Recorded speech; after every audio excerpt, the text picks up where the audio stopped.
Gracias, amigos y amigas. Yo creo que esta es la mejor forma de empezar el primer programa de la segunda temporada de Con Más Salud.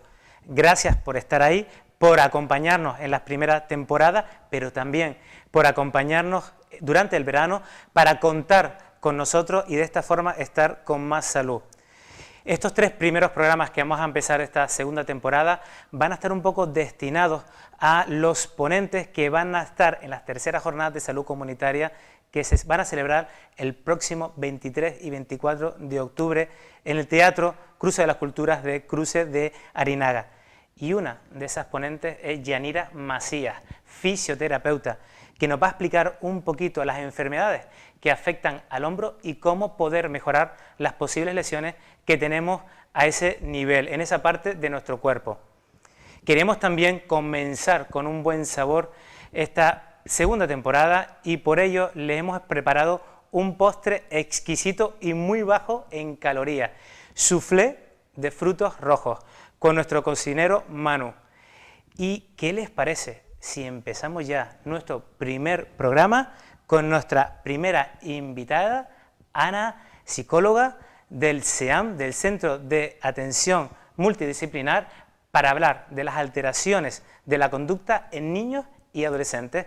Comenzamos.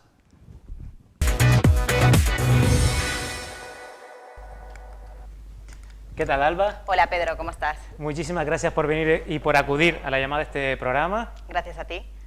Estamos con Alba Rodríguez, psicóloga sanitaria del Centro de Atención Multidisciplinar en Las Palmas de Gran Canaria, CEAM. Exacto.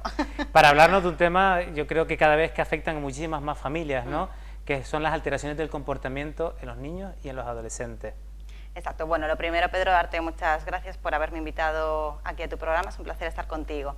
En referencia a la pregunta que me has hecho, los niños y adolescentes con problemas del comportamiento desobedecen a las normas sociales, son niños agresivos, que tienen un carácter manipulador, inapropiado para estos niños de estas edades, les cuesta empatizar con las emociones de las demás personas, disfrutan haciendo daño a animales o a personas.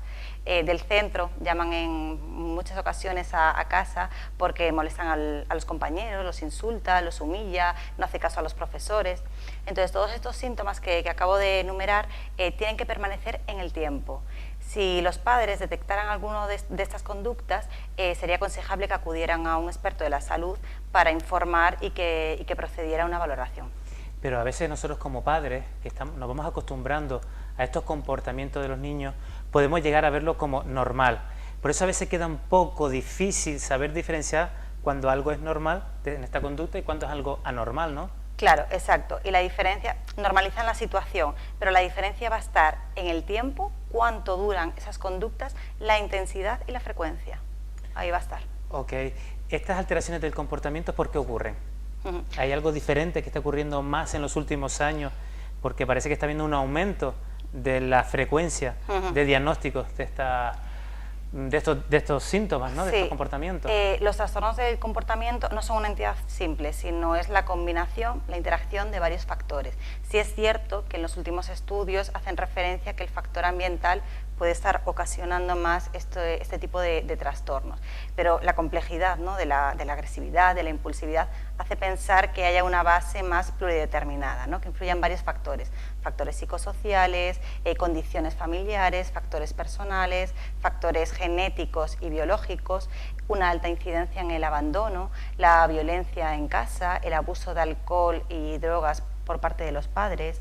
Entonces, los adolescentes... Perdona que te interrumpa, sí es cierto que algunos de esos factores que comenta también están aumentando muchísimo en los últimos años, quizás producto de una sociedad más individualista de lo que éramos antes, ¿no? Exacto, sí. Eso de ahí está el factor social de menos interacción o menos capacidad o desarrollo de las interacciones o habilidades sociales, ¿no? Claro, y que aparezcan todas estas consecuencias, por supuesto. ¿Con qué problemas psicológicos más frecuentes suelen manifestar estos niños? Vale, los trastornos del comportamiento aparecen, coexisten con varios problemas, ¿vale? ¿De qué va a depender? Especialmente va a depender de si la conducta es grave y si no ha habido una actuación precoz. Los problemas más importantes son el consumo de drogas, estupefacientes y otras sustancias. existe una estrecha relación entre el consumo de drogas y el trastorno disocial y otros trastornos del comportamiento.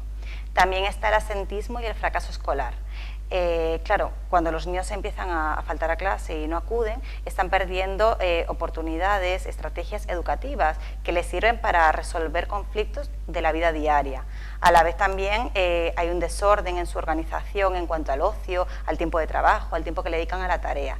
Y por supuesto la indisciplina, ¿no?, que también va vinculada hacia el entorno familiar. Las redes sociales, internet, los nuevos juegos online o no online, pero bueno, las nuevas maquinitas de juegos, como decimos vulgarmente en la calle, ¿influyen o están influyendo en estas alteraciones del comportamiento? Claro, influye cuando no se hace un uso adecuado. Cuando hay un uso excesivo y no hay una supervisión por parte de los padres, hay una falta de límites. Entonces puede dar lugar a un trastorno negativista desafiante. Esa conducta que estamos teniendo muchos padres, y no solamente padres, tíos, abuelos, etcétera, de decir a veces al niño, déjame tranquilo, ponte a ver la tele o ponte con la maquinita y juega y entretente, ¿también está influyendo? Hombre, claro, nosotros siempre aconsejamos, ¿no?, que se hagan actividades en familia. Lo más fácil es decirle, ponte a ver la tele o coge tu maquinita, pero también, claro, él quiere divertirse. Claro, pero a veces somos nosotros los que no ponemos esos límites, ¿no? Exacto. Por tanto, como tenemos que poner los límites, ese es uno de los factores que podemos, la familia, mejorar, pero ¿qué otros aspectos puede la familia mejorar para que estos trastornos o no se produzcan o disminuyan su intensidad o frecuencia? Claro, hombre, lo importante aquí con estos niños, si hubiese un trastorno del comportamiento, sería la negociación, ¿vale? Son niños muy rígidos, muy inflexibles a nivel cognitivo y con una baja autoestima, porque constantemente estamos encima de ellos, ¿no? ¿A qué te refieres con rigidez a nivel cognitivo? La rigidez, exacto, la rigidez es que tienen un pensamiento y ese pensamiento es rígido y ese pensamiento es el que vale y probablemente sea un pensamiento irracional, o sea, está haciendo una distorsión de la realidad, pero él sigue manteniendo que esa es su postura. Entonces, no vale gritar. Claro, y el padre suele tener esa actitud, ¿no?, de pues esto no es así. Y al final, claro, entran más en conflicto y se produce lo que es la explosión, ¿no? La inflexibilidad del padre más la inflexibilidad del niño hace que eso sea una bomba explosiva. ¿Cómo podemos romper eso? La negociación. Hay que negociar. Entonces, son niños, como dije antes... Perdón, ¿negociar significa ceder? No, llegar a un punto medio. O sea, va a tener que ceder tanto los padres como el niño. Estos niños son rígidos, se mantienen en los extremos. Normalmente los padres también se mantienen en el extremo porque le dicen lo contrario. Entonces, lo que hay que hacer es llegar a un punto medio. Por ejemplo, con la maquinita, el tiempo que estamos con una maquinita, ¿cómo llegamos a un punto medio? Hombre, pues hablando de las horas que se puede dedicar, pero siempre, eso es el ocio, o sea, eso es una recompensa. El primero tiene que cumplir con su responsabilidad para luego ganarse ese tipo de privilegios, como puede ser la maquinita. Y cuando lleva, por ejemplo, mucho tiempo ese niño, muchos meses, muchos años, en los que no hemos puesto ese límite y queremos empezar a ponerlo ahora, ¿cómo podemos romper el tema ese, por ejemplo, de la maquinita? Claro. Ahora... esta es una hora nada más, cuando hace una semana podías estar todo el tiempo que querías. Claro, hombre, dependiendo dónde estemos, en qué punto estemos. Yo no sé si ese niño, cuando empiece pues eso a estar más rígido, igual necesita más la ayuda de un profesional. Vale, antes de para saber las técnicas, exacto, o sea, cómo voy a tener que actuar con mi hijo. Yo no me quiero despedir, ¿vale?, sin una pregunta que yo creo que para mí es necesaria. Nos la hacen muchísimo en la consulta y por eso te la voy a plantear aquí también hoy. ¿Qué hacemos ante un niño que tiene un berrinche? Vale. Esta conducta, lo primero de todo, es totalmente normal, ¿vale? Sobre todo hasta los 4 o 5 años. Hay que explicarles al niño el porqué del no. ¿Qué ocurre? Pues, perdón, al padre. He dicho al niño, hay que explicarle al niño el porqué del no. ¿Qué ocurre? Que si entra en bucle, lo que hay que hacer es darle la pauta en positivo, a partir de ahí. Explícame. Exacto, o sea, si el niño en ese momento entra en bucle y quiere lo suyo, se mantiene, se mantiene, se mantiene... ¿Eso es bucle? Exacto, el bucle se mantiene, lo que hay que hacer es reconducirlo hacia lo que queremos, es decir, lo que queremos es que se calme, ¿no? Entonces le tenemos que dar la pauta en positiva de cuando te calmes, entonces hablaré contigo, que sería uno de los puntos, de los pasos que voy a hablar a continuación, ¿vale? Los padres cuando empiezan a decir no, el niño lo detecta, el niño dice esto es un límite, no me gusta, me enfado y ese enfado pues lo canaliza lo manifiesta a través de este berrinche. Entonces, ¿qué pasos hay que llevar a cabo? El primero, no discutir ni razonar. En medio de un berrinche es misión imposible. Segundo, intentar no, no entrar en su batalla, ¿vale? Intentar mantenernos al margen de ese berrinche. ¿Por qué? Porque si lo hacemos y le prestamos atención, probablemente ese berrinche se prolongue en el tiempo. ¿Qué hago? ¿Sigo haciendo la actividad que yo estaba haciendo, por ejemplo? Exacto. Si estoy cocinando, pues me pongo cocinando. Pues, y lo ignoras. Ahí está. Y si estoy limpiando el coche, sigo limpiando el coche. Sigue limpiando el coche. Y ya el tercer paso sería darle la pauta en positivo que antes te comenté, el cuándo entonces, ¿no? Cuando te calmes, entonces hablaré contigo. Le estoy indicando que cuando él esté calmado, yo estaré dispuesta a escucharle. Y si tengo que repetirle 50 veces, cuando te calmes, haremos lo que tengamos que hacer, se lo repito 50 veces. Como mucho 2 veces. Vale. Eso sí, tener claro que nos está mirando con los ojos, ¿vale? Porque muchas veces damos por hecho que le he dicho a mi hijo que me trajera las bolsas de la basura y finalmente, claro, el niño estaba con la tele y ni se enteró. Entonces hay que acercarse, mirarlo a los ojos para tener claro que está captando la idea. Y si con 2 veces no va, cuando se lo digo, cuando te calmes, luego retomamos. Ya está, se lo hemos dicho. Él ya tiene la orden y él va a querer calmarse, él va a querer solucionarlo. Entonces hay que darle su tiempo, puede durar media hora, 20 minutos, 10 minutos, hay que darle su tiempo. Tú ya le has dicho lo que querías. Vale. Esto es diferente a los espasmos del sollozo que tienen algunos niños cuando son pequeñitos. Exacto, claro. Es completamente diferente para que los telespectadores pues no se nos equivoquen, ¿no? Aquí hablamos más, pues eso, a partir de los 6 años. Nos ha hablado de algunos trastornos que podemos tener en los comportamientos de los niños y las niñas y de adolescentes también. ¿Qué otras cosas podemos escucharte en las próximas jornadas de salud comunitaria de AWIME? Pues eso, profundizaremos más en los trastornos del comportamiento, el negativista, el disocial, y también hablaremos del trastorno por déficit de atención con hiperactividad. Muy bien, muchísimas gracias. Te esperamos el próximo 24 de octubre. Exacto, sábado 24 de octubre. Sobre las 11:30, si mal no recuerdo, ¿verdad? Sí, así es. Muchísimas gracias, Alba. A ti, Pedro. Te esperamos. Bueno, y después de esta interesante conversación con Alba Rodríguez, pues le vamos a dejar con un postre bastante saludable porque es muy bajo en calorías. Soufflé de frutos rojos. Ingredientes: 70 ml de agua, 10 gramos de gelatina en polvo, 200 gramos de frutos rojos, una cucharadita de cremor tártaro, 3 claras pasteurizadas y 500 gramos de yogur cremoso 0% materia grasa.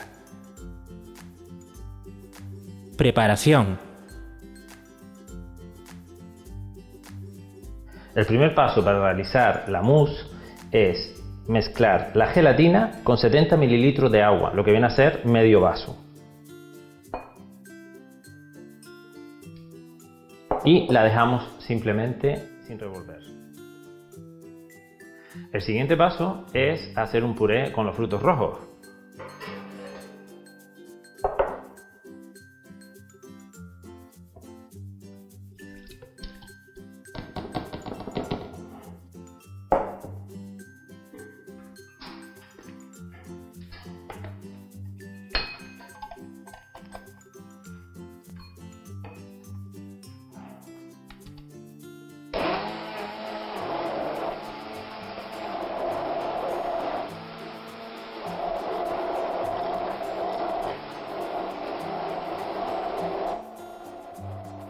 A continuación, batimos las claras con el cremor tártaro, que es un estabilizante. Lo pasamos a un bol, lo mezclamos.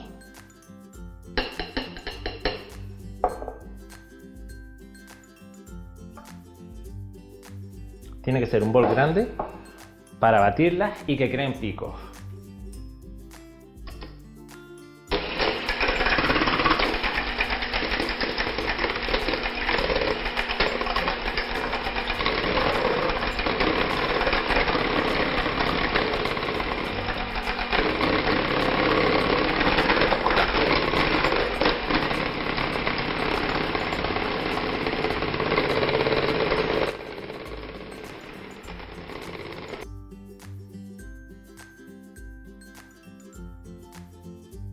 A continuación, Pondremos en el microondas el puré de frutos rojos durante 2 minutos a 800 vatios.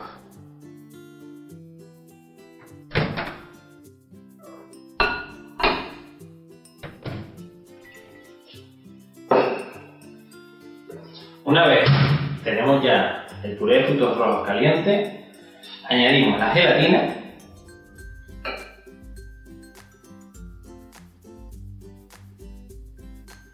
y con una varilla batimos.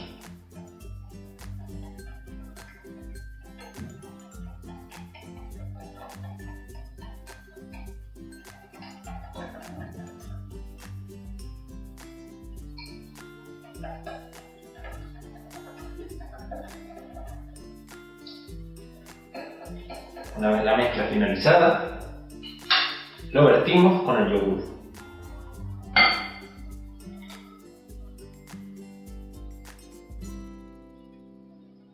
Seguidamente volvemos a batirlo.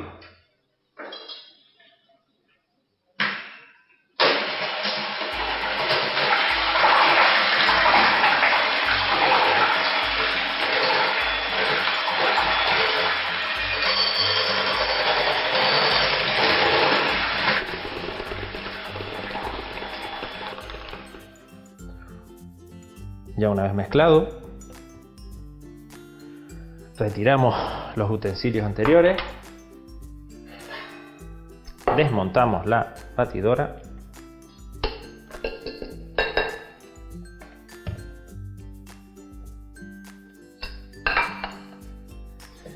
y volvemos con las claras previamente batidas y poco a poco vamos con movimientos envolventes a ir introduciendo la mezcla del yogur con las claras. Añadimos un poco, retiramos y con movimientos envolventes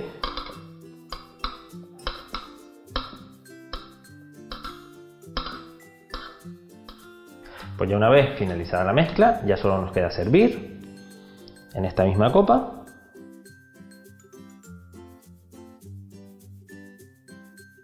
No llenarla mucho tampoco. La decoramos un poco.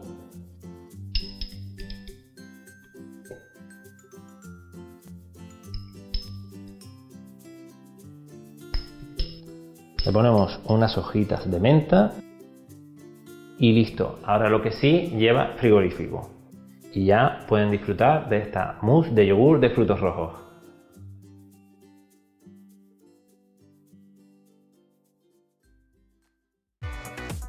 Tú también haces posible este programa. Contacta con nosotros a través del Facebook, en facebook.com/conmassaludtv o a través del correo electrónico conmassaludtv@gmail.com. Haznos llegar tus ideas, sugerencias y aquellos temas que te gustaría que tratásemos en el programa. Te esperamos.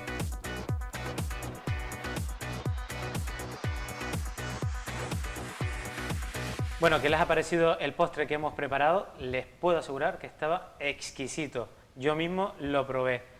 Estamos ya también con nuestra siguiente invitada, Yanira Macías, fisioterapeuta, para hablarnos de una de las enfermedades que por lo menos en mi consulta yo tengo con muchísima frecuencia, que son las enfermedades relacionadas con el hombro.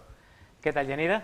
¿Qué tal, Pedro? ¿Cómo estamos? Muchísimas gracias por venir, explicarnos un poquito las enfermedades que afectan al hombro, porque este será uno de los talleres, la fisioterapia para el hombro, que darás en las próximas jornadas de salud comunitaria de Agüimes. Efectivamente, Pedro, las patologías de hombro, las enfermedades de hombro afectan entre un 25 y un 30% de la población activa, entre 30 y 40 años, y muchísimo más se aumenta este número a partir de los 60. Por lo tanto, estamos viendo una de las enfermedades que más podemos encontrar en la calle. Claro, fíjate que además yo tengo muchas personas que trabajan en la agricultura o en el sector servicios, como camareras de piso, por ejemplo, que están todo el día ahí haciendo un esfuerzo tirando de sus hombros para cargar diferentes pesos, ¿no? Exactamente, además el hombro es la articulación del cuerpo con más movilidad, por eso se lesiona tanto, porque constantemente la estamos usando, estamos levantando los brazos, estamos cargando peso, estamos haciendo diferentes cosas, como los brazos y las manos los usamos para todo, también el sobreuso hace que nuestro cuerpo se resienta. Incluso cuando no hacemos nada y también está cargando el propio brazo. Cuando no hacemos nada incluso está cargando y muchas veces los tenemos mal colocados, que por eso se lesiona, ocurre un desequilibrio en la musculatura que da lugar a dolor. O sea que cuando estamos hablando de lesiones en el hombro, no solamente son debidos a cuando la gente te dice, es que a partir de un movimiento brusco empecé con esto, ¿no? O a partir de un golpe. Normalmente hay una historia de dolor, que lo llamamos así en la profesión, se trata de preguntar al paciente qué hace y qué no hace, y cuando duele él te dice, bueno, el otro día me caí, me resbalé y me empezó a doler el hombro, pero probablemente ese hombro ya venía resentido, venía a lo mejor la musculatura suficientemente agotada del esfuerzo diario, y ese día con un poquito de un ejercicio mínimo, pues se lesionó y empezó a dar un dolor más importante. Vamos, que fue un poco como lo de la gota que colma el vaso. Exactamente, exactamente. Nunca estamos hablando de un único momento, sino un cúmulo de circunstancias. Y no estamos hablando solamente de una enfermedad, sino de varias enfermedades. Y yo creo que para que los telespectadores puedan entender un poquito mejor el hombro, ¿vamos a explicar la anatomía del hombro? Sí, es que no podemos entender las enfermedades si no sabemos cómo es la articulación sana. Partiendo de la base, pues aquí tenemos el hombro, tenemos una foto muy bonita de lo que consiste un hombro. Son 3 huesos, el hueso plano, el omóplato, que tenemos en la espalda. O la paletilla, que es lo mismo. Exactamente. Este hueso hace función de fijación, es decir, este hueso se mueve muy poquito y permite que el hueso del brazo, que es el húmero, realice todos los movimientos en todas las amplitudes para hacer lo que queramos con nuestras manos. Y también tenemos a la clavícula, que es más común y seguro que todo el mundo la ubica bien, que es un hueso planito chiquitillo, que también tiene su función.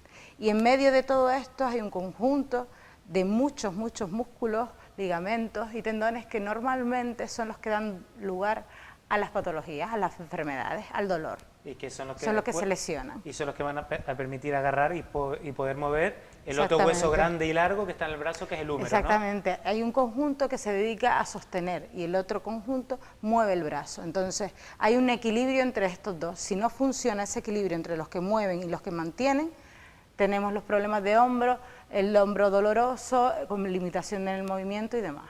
Y el equilibrio, por lo que veo, es muy fino. La línea es muy delgada, es decir, tenemos que mantenerlos fuertes y a la vez elásticos.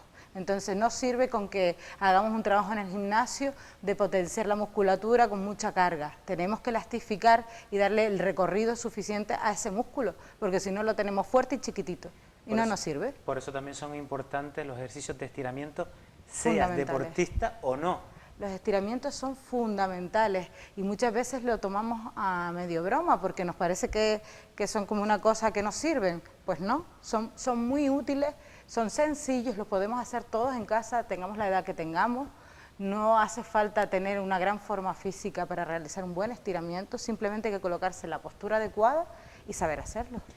Pero a pesar de esas enfermedades que son varias, hay una que predomina con, vamos, que se va la palma. Que lo ves tú en la consulta todos los días. Que ese es el día a día. Y sí. Te puedo asegurar que lo veo todos los días. Sí, se llama, yo me río porque los pacientes te dicen, tengo el manguito roto, y te miran con la cara de ¿qué es un manguito? Ellos piensan que es como una pieza de un coche, y que es normal, que yo también lo pensaría así. Pues es el síndrome del manguito rotador, lo que tú ves todos los días en consulta. El manguito del rotador es un conjunto de 4 músculos.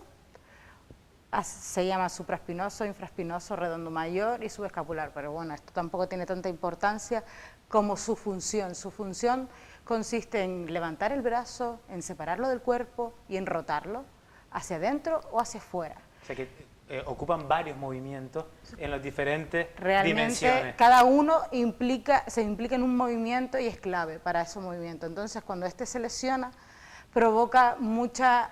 Nosotros lo llamamos impotencia funcional, pero simplemente cuando el manguito está roto o está lesionado, lo que provoca es que no puedas mover el brazo, mucha limitación, no puedes llevarte la mano a la nuca, no puedes rascarte la espalda, o al levantar el brazo sientes que te duele y acabas echando todo el peso al lado contrario. O las mujeres no se pueden quitar el sujetador. Ese es uno de los grandes problemas, cuando te dicen no puedo quitarme el sujetador, estamos hablando de un manguito roto, o no puedo peinarme detrás de la nuca. cuando llega al final del pelo. Ese es un manguito. O algunos también, pues no puedo terminar de limpiar los cristales. Los cristales. Hombre, es que los cristales han hecho mucho daño, los manguitos rotadores. También verdad. Por el movimiento de rotación con la mano abrillantando, pues ahí los lesionamos muchísimo. O colgar la ropa de las líneas. Sí, o simplemente separar el brazo del cuerpo cuando te quitas la toalla, ese gesto, o sacudir una sábana, por ejemplo, son síntomas que ves claro que hay un componente de estos músculos en esa lesión.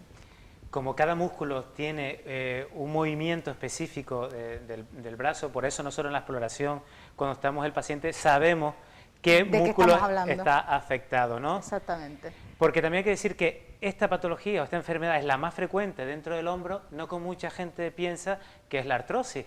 No, realmente suele ser previa una patología en el manguito del rotador, pues por un espasmo de la musculatura, por una tendinosis del tendón de este conjunto muscular, antes que la artrosis. Lo que pasa es que cuando aparece la artrosis, que se ve en radiografía, a alguien le habrán dicho alguna vez que tiene picos de loro en la radiografía, eso es por artrosis, acaba rompiendo ese tendón, porque date cuenta que pasa por un desfiladero muy finito, o sea, pasa entre dos huesos, y cuando hay artrosis, el hueso ocupa todo ese espacio, no le deja espacio al tendón, y acaba rompiéndose por la fricción. Por cizallamiento, Por ¿no? cizallamiento, entonces acaba rompiendo. Por eso, generalmente, ya ese músculo venía debilitado y con la artrosis terminamos de... Hablamos de dolor, que es por lo más frecuente que suelen venir los Sí. pacientes a la consulta, pero también de la limitación de los movimientos. Muchísima limitación de hombro. El gran problema del dolor de hombro, aparte del dolor que es muy incómodo, vivir con dolor es muy, muy incómodo, es la limitación en los movimientos. Esa paciente que no te dice que no puede limpiar los cristales, que en casa no se puede apañar pues a la hora de ducharse, que no puede subirse la ropa, que no puede agarrar algo que esté en el armario en lo alto. O que le despierta por la noche. Exactamente, cuando duermes sobre ese hombro, cuando duermes sobre el hombro lesionado, hay muchísimo dolor que por la noche te despierta. Pero puede terminar en una complicación. Importante que puede ser una rotura del músculo. O también una congelación del hombro, ¿no? Que le llaman ustedes. El hombro congelado, eso es una complicación del principio del dolor de hombro. Iniciamos con un poquito de dolor, dejamos de mover el hombro porque nos duele y pensando en no moverlo para no agravarlo, acabamos con un hombro que no tiene ningún movimiento. Por eso, a pesar de que duela, hay movimientos y hay ejercicios que se pueden hacer, incluso con el dolor. Incluso aunque estén rotos. Sí, porque tenemos más musculatura que puede compensar ese movimiento. Cuando comenzamos a hacer ese tipo de ejercicios o nos mandan a rehabilitación, a veces los pacientes refieren que tienen dolor. ¿Eso es bueno? ¿Es malo? Eso es normal. Eso es normal. Eso es normal porque los pacientes van con el miedo al dolor, lo principal, con su dolor ya de muchos meses, suelen ser patologías muy largas, suelen ser enfermedades que duran meses y meses. Cuando llegan a rehabilitación ya cursan por a lo mejor 3 meses de dolor. Entonces, cuando empiezan con los ejercicios, empieza lo que se llama las agujetas. Estamos enseñándote a moverte de nuevo y estás activando musculatura que a lo mejor ya no estabas activando, que ya no estabas moviendo.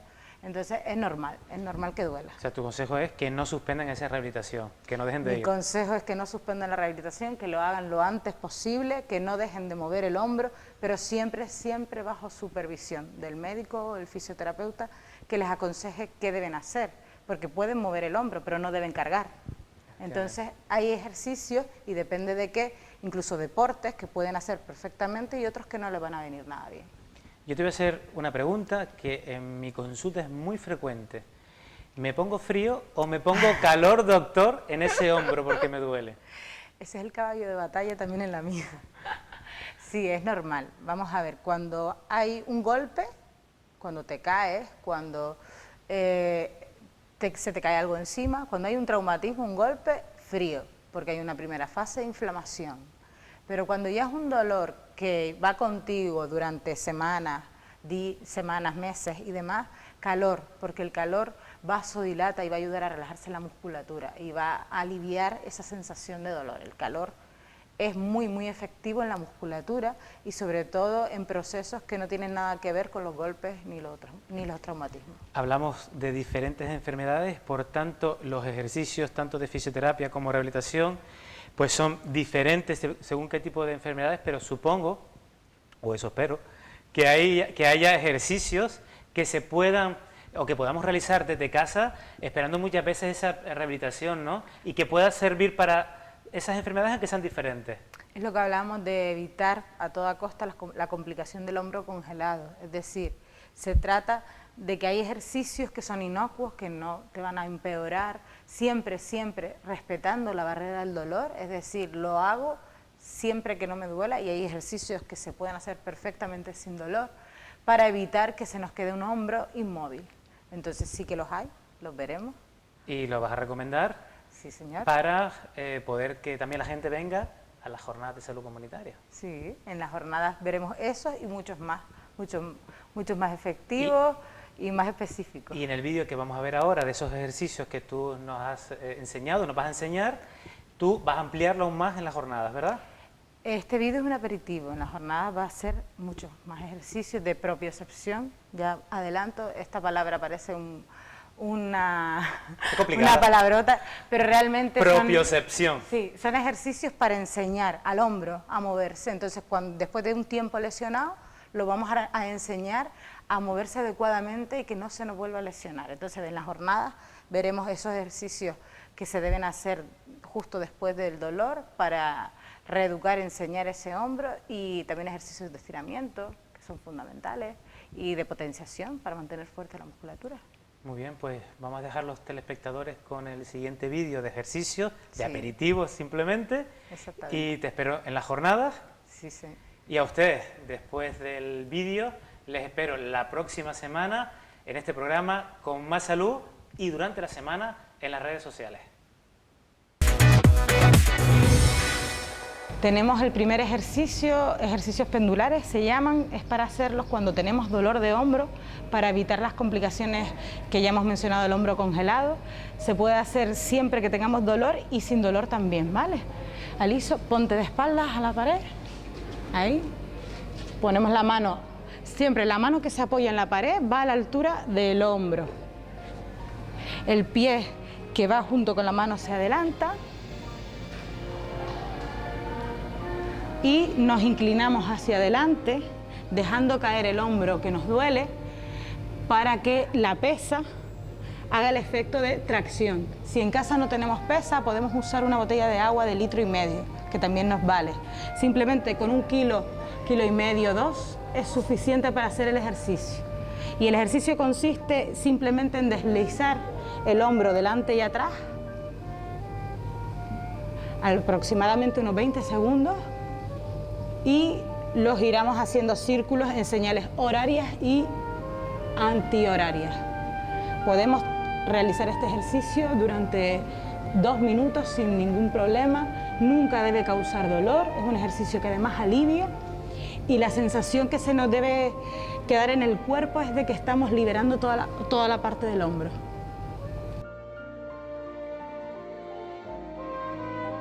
El siguiente ejercicio se llama la escalera de dedos.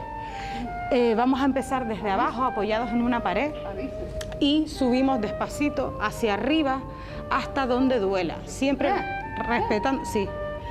respetando los límites de dolor y hasta donde podamos. Si duele a mitad de camino, nos quedamos a mitad de camino y bajamos sin soltar la pared, ¿vale? También lo podemos hacer con las 2 manos y apoyando los 2 brazos en la pared.